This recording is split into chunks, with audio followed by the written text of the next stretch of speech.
Assalamualaikum warahmatullahi wabarakatuh, anak-anakku sekalian. Apa kabar semuanya? Ibu doakan semoga kalian dalam keadaan sehat walafiat dan baik-baik saja ya. Anak-anak dimanapun kalian berada, tetaplah patuhi protokol kesehatan COVID-19. Semoga pandemi ini lekas berlalu dan kita bisa segera melangsungkan pembelajaran tatap muka di sekolah. Baik anak-anak, pada video pembelajaran kita kali ini kita akan bahas satu ciri dari makhluk hidup, yaitu pertumbuhan dan perkembangan. Materi ini pernah kalian pelajari ketika kalian duduk di bangku SD dan SMP. Hanya saja kali ini lebih kita perdalam lagi. Pertama, kita kenali dulu kompetensi dasarnya. Untuk poin 3.1 yaitu menjelaskan pengaruh faktor internal dan faktor eksternal terhadap pertumbuhan dan perkembangan pada makhluk hidup. Berikutnya pada poin 4.1 Ibu jadikan penugasan, kalian susun rancangan penelitian, kemudian kalian lakukan eksperimen dan kalian menyusun laporan hasil percobaan tentang pengaruh faktor eksternal terhadap proses pertumbuhan dan perkembangan tanaman. Lebih jelasnya kita lanjut pada forum diskusi kelas ya.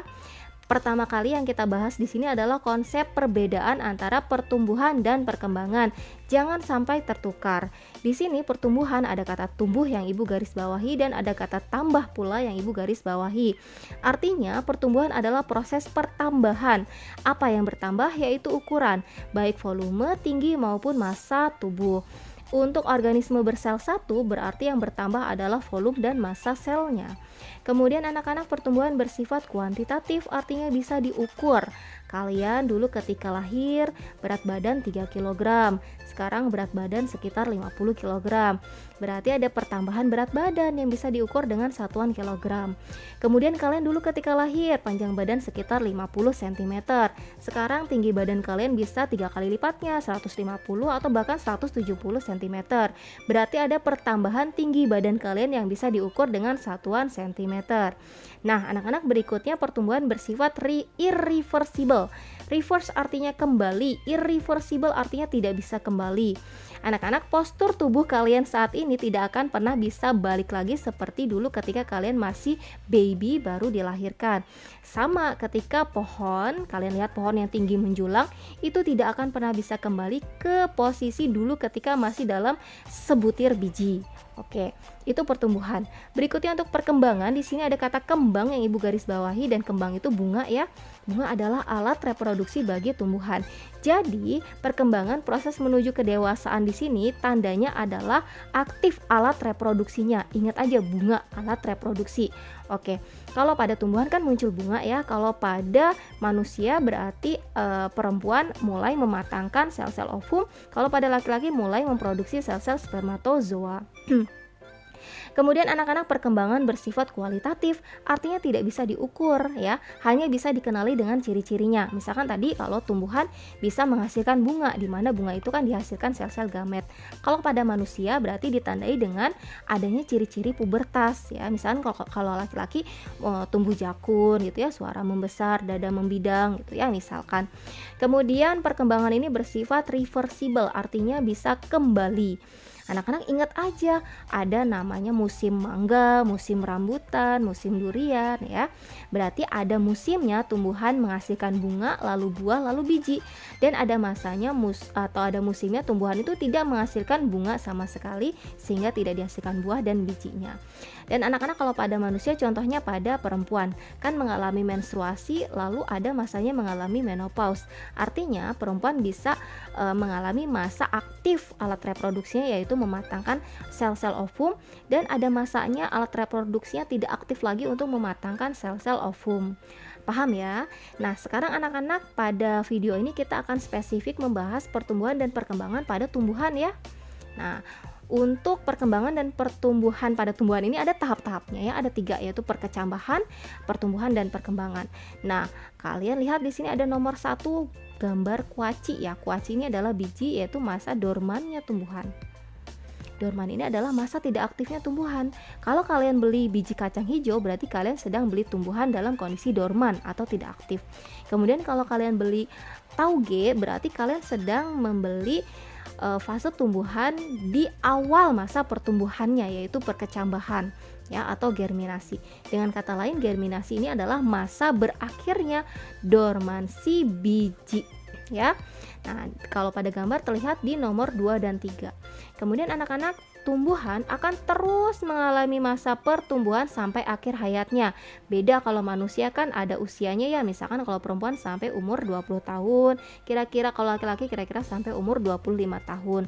Nah, tapi kalau tumbuhan terus akan tumbuh sampai akhir hayatnya selama faktor-faktor pertumbuhannya terpenuhi. Bukan berarti tumbuhan bersifat abadi. Tumbuhan ada juga usianya ya, ada yang usianya 1 tahun disebut tumbuhan annual, ada yang usianya 2 tahun disebut tumbuhan biennial, dan ada yang usianya bertahun-tahun hingga ratusan tahun disebut tumbuhan perennial ya. Berikutnya fase perkembangan. Nah, perkembangan ingat ditandai dengan kembang atau bunga. Nah, bunga ini adalah alat reproduksi generatifnya ya. Kalau kita lihat pada gambar ini pada nomor 6 dan 7, yaitu di sini 6 muncul bunga dan disempurnakan pada nomor 7. Oke, paham ya? Berikutnya kita sekarang akan bahas mekanisme perkecambahan. Di sini ada 4 gambar biji dalam kondisi berbeda. Kita kenalan dulu ya, di biji ada apa aja? Ada embrio. Jadi kalau biji ini bisa dianalogikan seperti telur yang sudah dibuahi ya, ada embrio dan ada cadangan makanannya. Kalau pada biji disebut endosperma.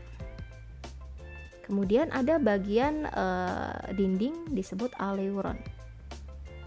Oke, di sini ada 3 bagian yang berperan dalam proses perkecambahan. Nah, pertama kali terjadi peristiwa imbibisi atau masuknya air ke dalam biji. Nah, air ini yang masuk ke dalam biji akan mengaktifkan diproduksinya hormon giberelin oleh embrio ya.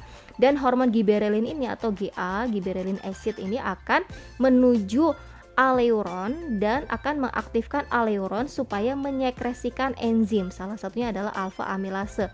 Dan enzim ini akan memecah atau menghidrolisis pati atau karbohidrat rantai panjang supaya menjadi lebih sederhana, menjadi gula yang lebih sederhana supaya bisa digunakan oleh embrio untuk sumber energi pertumbuhannya. Dan di sini sudah mulai tumbuh nih embrio. Ya. Bagian atas dari embrio ini disebut epikotil. Epikotil, bagian bawahnya disebut hipokotil. Hipokotil. Nah, epi itu kan atas ya, hipo itu bawah. Nah, bagian atasnya epikotil ada bagian yang akan menjadi calon batang, calon daun disebut plumula. Bagian bawah hipokotil yang akan menjadi calon akar disebut radikula. Oke, paham ya? Berikutnya tipe-tipe perkecambahan ada 2, ada epigeal, ada hipogeal. Bedanya apa? Epi itu kan di atas ya, hipo itu di bawah. Kalau lihat dari gambar ini, kalian bisa lihat nih, pada epigeal kotiledonnya terangkat ke atas tanah gitu ya. Pada hipogeal kan di bawah. Kotiledonnya masih berada di dalam atau di bawah tanah.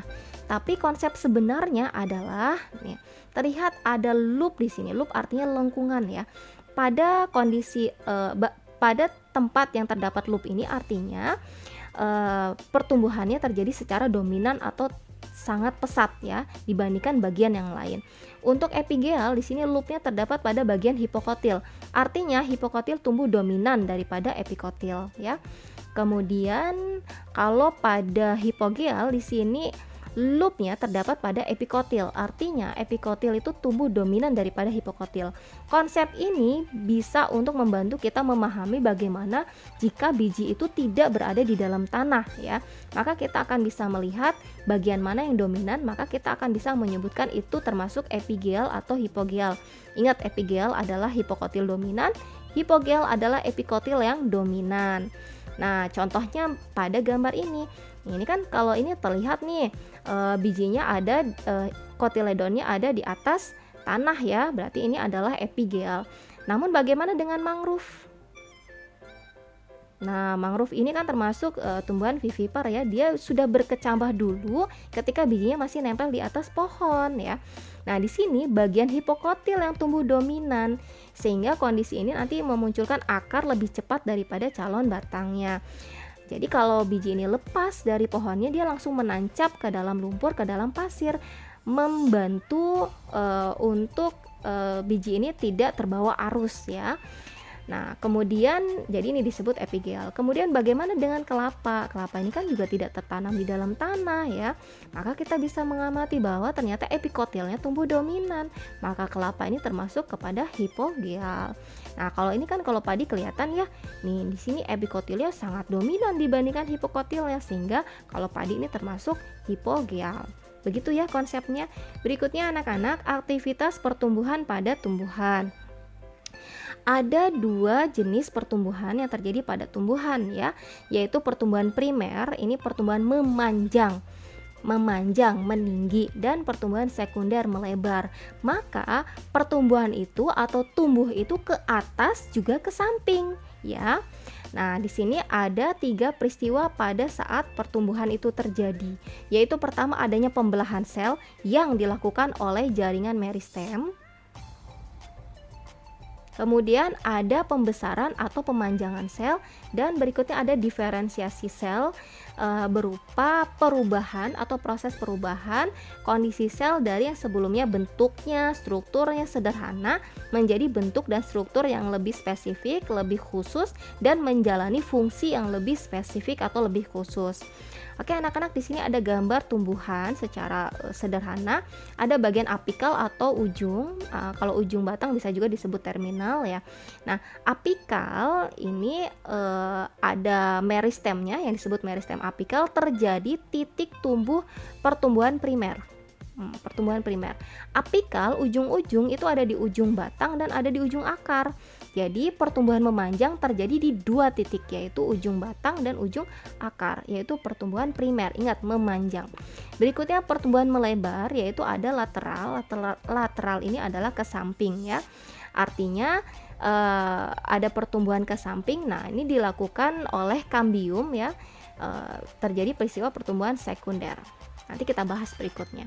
Oke, pertama kita akan bahas pertumbuhan primer. Ingat, pertumbuhan primer ada di 2 titik, ujung akar dan ujung batang.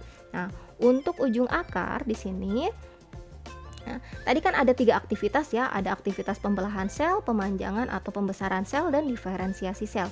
Sebenarnya kalau dari 3 aktivitas ini akan membentuk zona-zona ya, zona pertumbuhan. Ada zona pembelahan, zona pemanjangan, dan zona diferensiasi sel. Hanya saja pada kenyataannya tidak begitu nampak zona-zona ini, tidak ada batas yang jelas. Tapi kira-kira ini penampangnya ya. Untuk zona pembelahan berarti di situ terjadi aktivitas pembelahan sel. Ingat tadi pembelahan dilakukan oleh meristem. Meristem, karena ini pertumbuhan primer maka meristem apikal. Nah, oke. Terus pada titik tumbuh akar di sini di ujungnya terdapat tudung akar.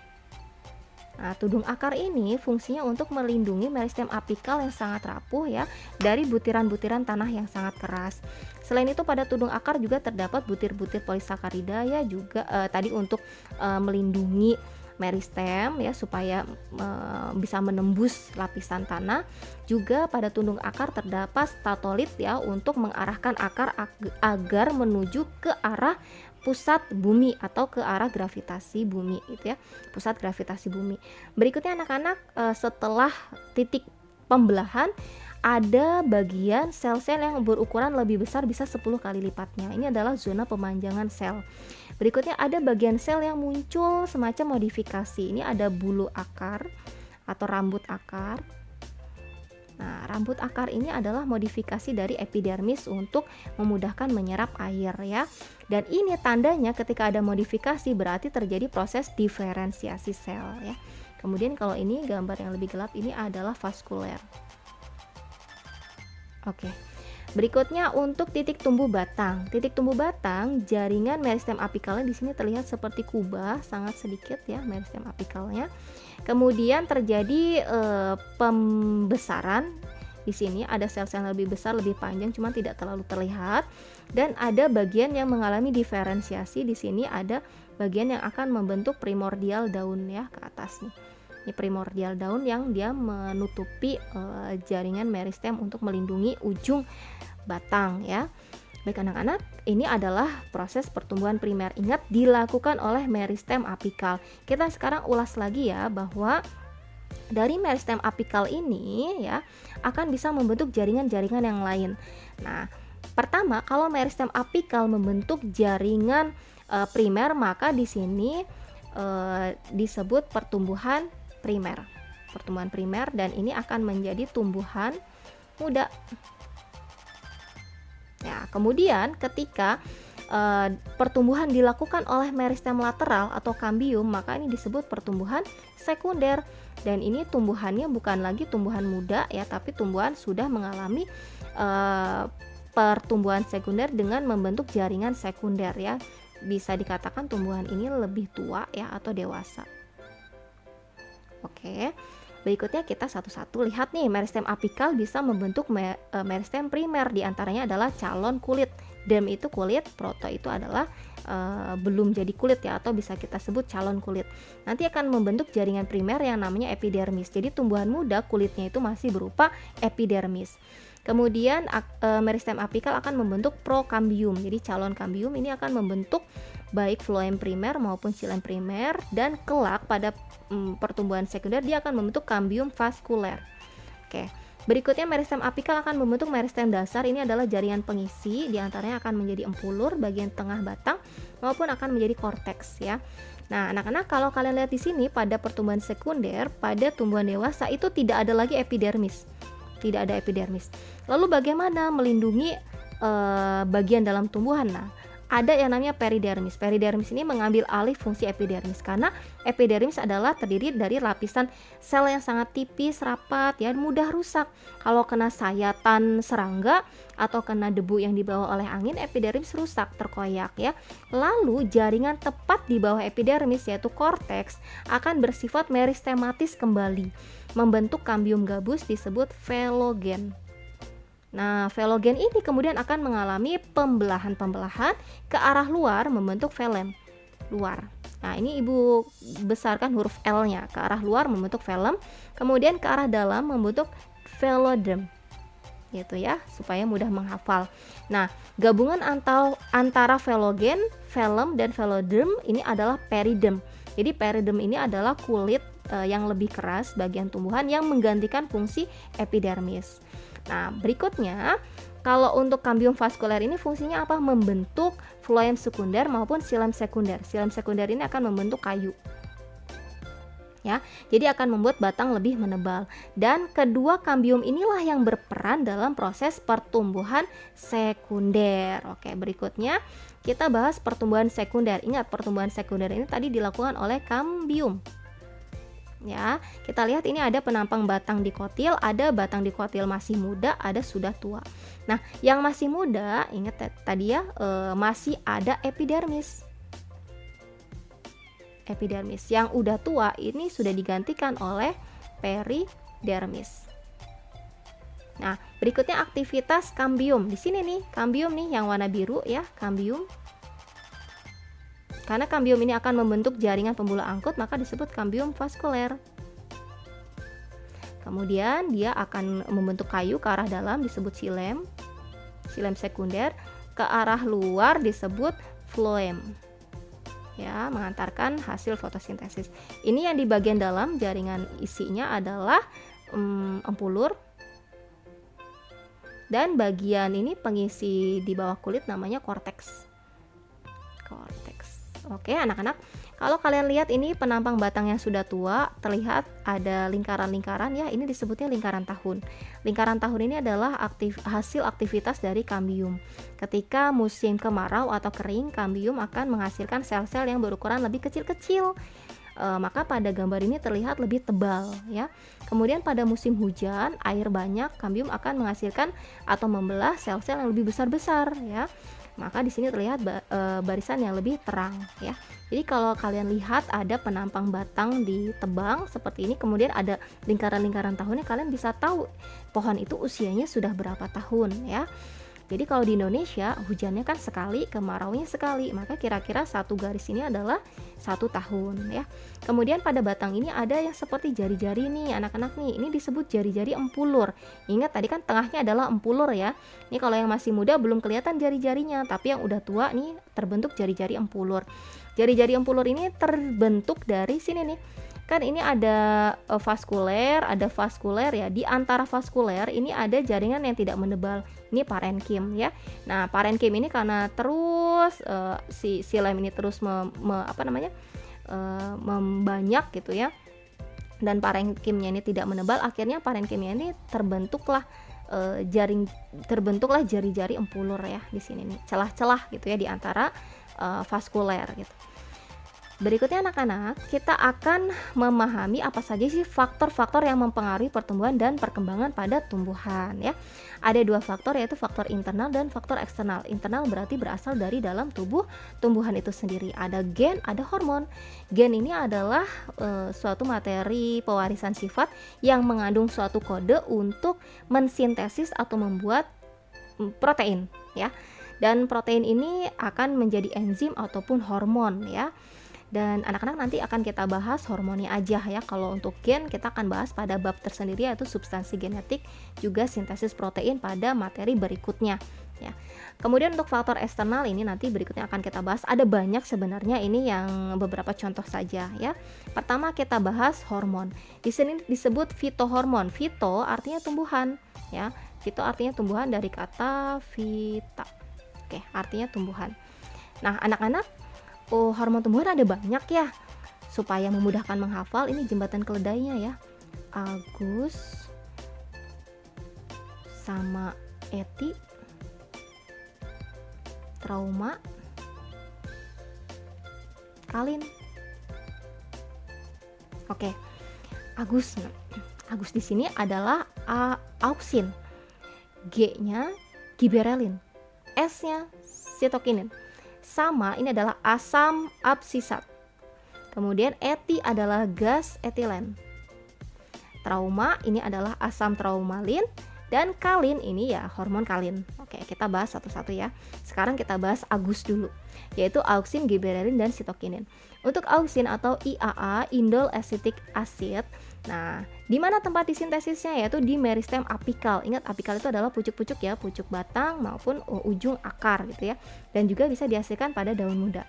Fungsi utama auksin adalah untuk merangsang pemanjangan batang. Ingat, auksin itu yang bikin tumbuhan makin memanjang, terus memanjang ya, sehingga terjadilah dominansi apikal. Jadi tumbuhannya panjang terus, nggak ngebentuk cabang-cabang ya. Kemudian fungsi auksin membentuk akar lateral, akar samping atau cabang ya. Berikutnya mendorong diferensiasi vaskuler. Vaskuler ini adalah jaringan angkut ya. Jadi memicu pembentukan xilem dan floem sekunder. Kemudian memperlambat absisi daun. Absisi ini artinya adalah gugur ya, jadi memperlambat gugur daun. Kemudian berperan dalam fototropisme. Jadi kalau batang bengkok ke arah cahaya, nah ketika peristiwa bengkok itulah ada peran auksin, di mana auksin itu mudah terurai ketika terkena cahaya. Jadi bagian yang di belakang cahaya itu akan lebih tumbuh memanjang, maka nanti batang tumbuhnya terkesan bengkok ya. Bagian yang kena cahaya itu lebih tebal, lebih pendek-pendek selnya karena auksinnya terurai. Berikutnya, auksin juga berperan dalam gravitropisme. Gravitropisme ini artinya akar tumbuh menuju pusat gravitasi bumi ya. Juga ini dibantu oleh peran statolit yang ada di bagian tudung akar. Kemudian giberelin, ingat aja giga itu kan besar ya, giga atau gigan. Nah, jadi ini fungsi utamanya nih yang paling gampang dihafal, memperbesar ukuran buah ya. Jadi kalau buahnya mau lebih besar-besar, biasanya para petani itu ditambahkan dengan giberelin ya. Petani-petani maju biasanya. Kemudian di mana sih dihasilkannya? Tadi kalau dalam proses perkecambahan ya, biji yang sedang berkecambah atau sedang berkembang itu terdapat giberelin pada embrionya. Jadi fungsi utamanya adalah untuk germinasi biji. Kemudian giberelin terdapat pada meristem kuncup apikal dan pada daun muda juga seperti pada auksin. Giberelin ini merangsang pemanjangan batang juga kerjasama dengan auksin. Jadi bikin tumbuhan menjadi lebih raksasa gitu ya. Kalau tumbuhan kerdil menjadi ukuran normal, kalau tumbuhan normal menjadi lebih raksasa. Kemudian giberelin berperan dalam perkembangan polen atau serbuk sari, kemudian pertumbuhan tabung polen dan partenokarpi atau buah tanpa biji. Di sini giberelin juga bisa bekerja sama dengan auksin untuk pembentukan partenokarpi atau buah tanpa biji. Berikutnya anak-anak sitokinin. Nah, sitokinin ini dari kata site itu artinya sel. Nah, Sitokinin adalah hormon anti-aging atau anti penuaan karena berfungsi untuk meregulasi pembelahan sel. Jadi sel-sel menjadi aktif membelah gitu ya. Dan disintesisnya di akar, di bagian bawah di akar.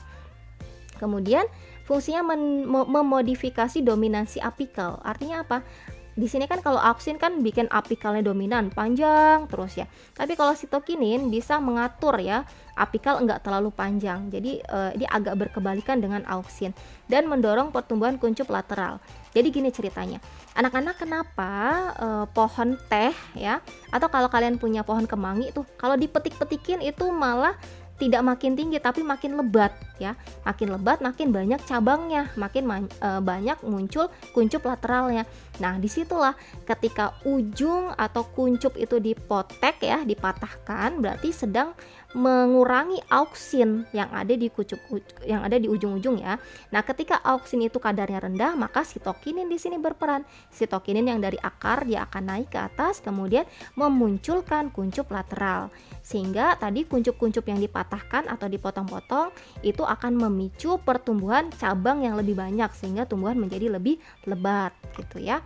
Kemudian sitokinin merangsang germinasi atau tadi perkecambahan, lalu menunda senessensia daun. Senessensia ini artinya kematian sel secara terprogram. Jadi anak-anak kalau di floris ya, mamang-mamang bunga itu kenapa kok bunganya bagus banget, selalu segar. Nah biasanya untuk lebih meremajakan bunga tadi diberi cairan sitokinin ya, supaya lebih segar, lebih terkesan selalu hidup gitu ya. Berikutnya hormon pertumbuhan pada tumbuhan yaitu ada asam absisat. Nah, absisat dari kata absisi artinya gugur daun ya. Di sini di mana disintesisnya hampir semua sel tumbuhan mampu menghasilkan hormon ini. Fungsi utamanya dari namanya asam absisat berarti terkait dengan absisi daun ya, menggugurkan daun. Misalkan daun-daun pada hutan hujan tropis itu kan pada musim kemarau kering, mengurangi penguapan, nah itu daunnya digugurkan ya. Nah itu peran dari asam absisat salah satunya. Kemudian menghambat pertumbuhan ya. Dan perhiasan bunga ini mendorong absisi daun, juga perhiasan bunga misalkan mendorong toleransi desikasi. Desikasi ini adalah kekeringan. Jadi kalau kondisi kering, kelembaban turun atau rendah, maka ada kemungkinan daun-daun berguguran ya. Kemudian juga asam absisat justru kebalikan dari sitokinin, justru di sini memicu senessensia atau kematian organ secara terprogram. Kemudian asam absisat, nah di sini dormansi biji. Dia berperan dalam dormansi biji. Ingat tadi kalian beli biji kacang hijau itu dalam kondisi dorman, berarti masih dilingkupi dengan asam absisat. Kalau biji itu direndam dalam air, nah itu berarti air akan membasuh asam absisat dan akan memudahkan biji untuk mengalami germinasi atau perkecambahan. Berikutnya anak-anak, gas etilen. Gas etilen ini peran besarnya adalah terkait dengan pematangan berbagai tipe buah ya. Jadi bentuknya gas. Anak-anak kenapa kalau habis panen mangga terus diperem ya, ditaruh di wadah yang tertutup. Nah itu sebenarnya menguntungkan supaya gas etilen nggak keluar ya. Gas etilen nggak keluar, dia ngumpul terakumulasi di dalam wadah tertutup, dia akan mematangkan buah, cepat mematangkan buah dibandingkan buah yang diletakkan di tempat terbuka gitu ya. Dan gas etilen ini digunakan secara komersil, biasanya istilahnya adalah karbit ya, untuk mematangkan buah. Kemudian gas etilen ini dihasilkan hampir di seluruh sel tumbuhan ya. Fungsi lainnya untuk absisi daun kerjasama dengan asam absisat. Kemudian respon rangkap 3 pada semaian.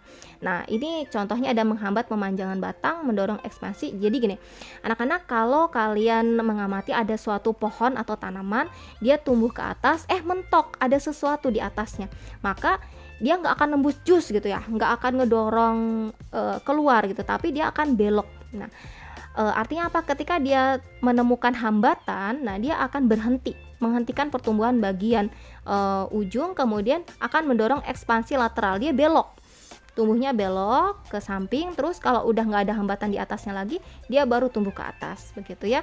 Jadi mendorong pertumbuhan horizontal. Kemudian dari sini juga gas etilen berperan dalam respon mekanik tumbuhan. Misalkan gini, kalau ada sulur melengkung ya, itu kan bagian yang melengkungnya itu sel-selnya lebih tebal. Nah, itu adalah peran dari gas etilen. Bagian yang tidak kena sentuhan itu menjadi lebih lebih tipis pertumbuhan dinding selnya. Atau bisa contohkan gini, rumput yang ada di tengah jalan itu kan terinjak. Nah, kalau terinjak itu nanti ada rangsang mekanik. Nah, gas etilen memberikan respon terhadap rangsang mekanik ini, menghasilkan sel-sel dengan penebalan dinding lebih tebal daripada rumput yang tidak terinjak. Maka rumput yang terinjak tadi akan lebih susah dicabut, dia lebih keras gitu ya, dibandingkan rumput-rumput yang tumbuh di tempat yang teduh.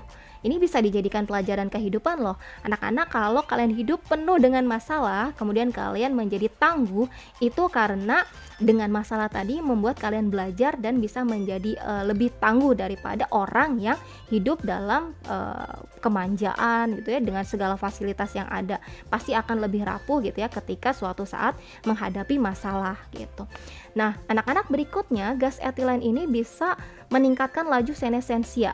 Jadi seperti halnya pada asam absisat ya, makanya buah itu akan lebih cepat busuk ya kalau dia diperem lebih lama dibandingkan ketika dia berada di ruang terbuka. Nah, kebusukan ini ya, atau senessensia ini adalah akibat dari penumpukan atau akumulasi gas etilen. Berikutnya adalah mendorong pembentukan akar ya dan rambut akar. Ini peran gas etilen. Juga mendorong perbungaan pada famili nanas. Dan anak-anak, berikutnya ada asam traumalin. Trauma ini kan luka ya. Jadi asam traumalin ini adalah hormon yang memperbaiki jaringan yang rusak atau terluka. Maka anak-anak, kalau ada batang pohon misalkan disayat-sayat atau dipaku, itu lama-lama akan memulihkan dirinya sendiri kalau tumbuhan itu adalah dikotil. Beda dengan monokotil. Misalkan kalian melihat ada pohon kelapa yang tinggi menjulang ya, kemudian dicacah tuh batangnya untuk dibikin pijakan kaki untuk manjat. Itu pohon kelapa itu sampai tua, sampai meninggal, sampai tumbang, bekas cacahan pada batang itu nggak akan pulih gitu ya, berbeda dengan batang tumbuhan dikotil, karena pada monokotil tidak memiliki atau tidak menghasilkan asam traumalin. Berikutnya anak-anak, ada kalin. Kalin ini adalah untuk pembentukan organ tumbuhan. Kalau organ itu berupa akar, maka namanya adalah rizokalin. Rizo artinya akar ya. Kemudian batang, untuk membentuk batang disebut kaulokalin. Untuk membentuk daun disebut filokalin. Filo ini artinya daun. Kemudian untuk membentuk bunga disebut antokalin. Antos artinya bunga. Jadi kalau kalian mau bercocok tanam, kemudian kalian ingin tumbuhan yang kalian tanam itu banyak menghasilkan bunga, maka kalian tambahkan saja antokalin. Ya, nanti bunga yang diproduksi akan jauh lebih banyak daripada bunga yang tidak diberikan antokalin. Begitu ya anak-anak. Berikutnya adalah faktor eksternal yang mempengaruhi pertumbuhan dan perkembangan pada tumbuhan. Pertama ada nutrien. Nah, nutrien ini adalah semacam zat gizi ya, atau makanan. Ada dua, yaitu makronutrien dan mikronutrien. Bedanya apa? Makro ini artinya besar ya, dalam arti dibutuhkan dalam kadar yang tinggi atau besar. Makronutrien ini juga bisa menjadi faktor pembatas. Artinya jika tidak terpenuhi maka tumbuhan akan mati. Nah, ada apa saja sih makronutrien? Yaitu ada karbon, ada hidrogen, ada oksigen, nitrogen, sulfur, fosfor, kalium, kalsium, dan magnesium.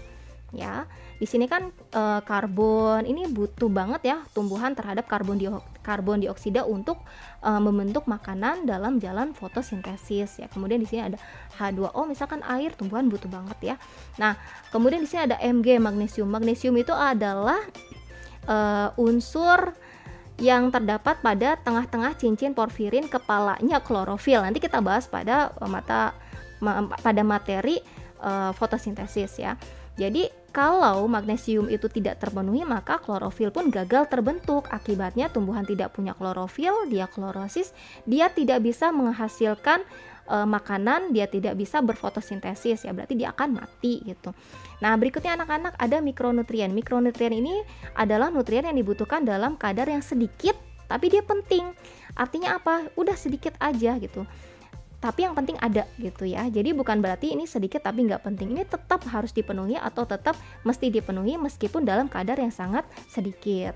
Di antaranya ini bisa menjadi sebagai kofaktor untuk aktivitas fotosintesis ya. Berikutnya anak-anak, tumbuhan butuh air. Air ini banyak banget fungsinya bagi makhluk hidup. Di antara contohnya, air sebagai pelarut, juga sebagai media untuk terjadinya proses metabolisme, juga sebagai bahan untuk fotosintesis, juga untuk mengedarkan zat hara maupun hasil fotosintesis, dan masih banyak banget ya. Jadi air sangat penting bagi tumbuhan. Kalau tidak ada air atau kurang air, maka tumbuhan akan mengalami desikasi dan akan mengalami kematian. Kemudian juga cahaya. Nah, cahaya ini adalah sumber energi utama untuk fotosintesis. Jadi kalau tidak ada cahaya, maka tumbuhan gagal fotosintesis. Kalau masih dalam perkecambahan, dia akan mengalami etiolasi, ya. Etiolasi. Jadi pertumbuhan tanpa ada cahaya nanti akan membentuk batang yang pucat ya, kuning, tidak hijau gitu, tapi rapuh, dan lama kelamaan kalau terus menerus tidak ketemu cahaya ya akan mati gitu. Berikutnya ada pH atau kadar keasaman. Hati-hati, pH terlalu rendah atau terlalu asam itu bisa merusak klorofil. Makanya pada tanah yang asam, misalkan gambut, itu harus dinetralkan dulu atau harus diberi kapur ya, supaya tidak terlalu asam dan bisa ditanami. Kemudian ada kadar garam, contohnya ini pada tumbuhan yang hidup di daerah pasang surut ya. Untuk tanaman yang tidak terbiasa hidup di pasang surut pasti akan mengalami kesulitan tumbuh ya untuk hidup di sana, karena kadar garam ini mempengaruhi bagaimana karakteristik suatu tanaman bisa tumbuh. Kemudian ada suhu. Nah, anak-anak, setiap makhluk hidup itu memiliki suhu optimum untuk tumbuh ya. Kalau tumbuhan itu ada kisarannya 10 sampai 38 derajat Celcius untuk optimum tumbuh. Di bawah itu, di atas itu tumbuhan akan mati atau tidak mengalami pertumbuhan. Namun ada lagi nih kekhasan bagi tumbuhan yang hidup di daerah 4 musim, yang ada musim panasnya. Itu tumbuhan memiliki satu jenis protein untuk mempertahankan diri dari suhu panas, makanya ketika suhu 40 derajat tumbuhan masih bisa hidup.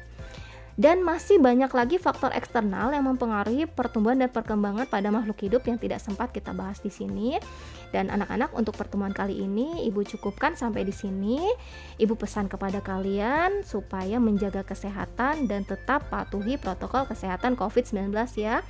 Anak-anak, pahamilah materi ini dengan baik. Kalau ada yang tidak dipahami, boleh langsung bertanya ke Ibu. Ya, sekian dari Ibu. Assalamualaikum warahmatullahi wabarakatuh.